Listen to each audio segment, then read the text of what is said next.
የኔ ልጅ አቅም እየተዳከመ ነው። እዛ አካባቢ ትንሽ የምንጫለች ከዛ ውሃ ይዘልኝ ነው። እሺ ምንድን ነው? ለምንድን ነው እዚህ ጋር ልብሳቸው የሚያጥቡት? በእነሱ ምክንያት ውሃ በሙሉ ተበከለ። በጭራሽ ውሃም አይጠጣም።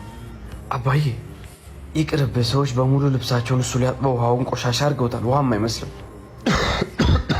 ችግር የለው። የተወሰደ እዚህ አካባቢ ረፍት እናድርግ።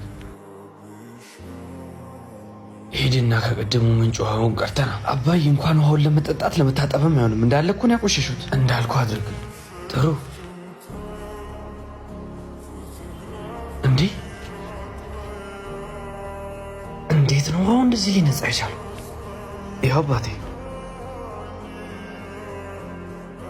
ተመለከትክ? የትዕግስትን ኃይል ማለት አእምሯችንም ልክ እንደዚሁ ናት። የተረበሸ የተጨነቀ ጊዜ በቶሎ ውሳኔ ከመወሰን ይልቅ ትንሽ የተወሰነ ጊዜና መታገስ ያስፈልጋታል። ሰዎች ምንጩ ላይ ልብሳቸውን አጥበው ውሃውን ቆሻሻ አደረጉት። ምንጩ ምንም ድምፅም ሆነ ተቃውሞ ሳያሰማ ሳይናደድ ቆሻሻውን ይዞ ጉዞውን ቀጠለ። አሁን ግን ተመልከት፣ በመታገስ ውስጥ ምንጩም ሆነ እኛ ያገኘነውን ውጤት። ህይወትም ልክ እንደዚሁ ናት። ቶሎ ከመበሳጨትና ከመናደድ ይልቅ ትንሽ በመታገስ ወርቅ ማንሳት የተሻለ ነው።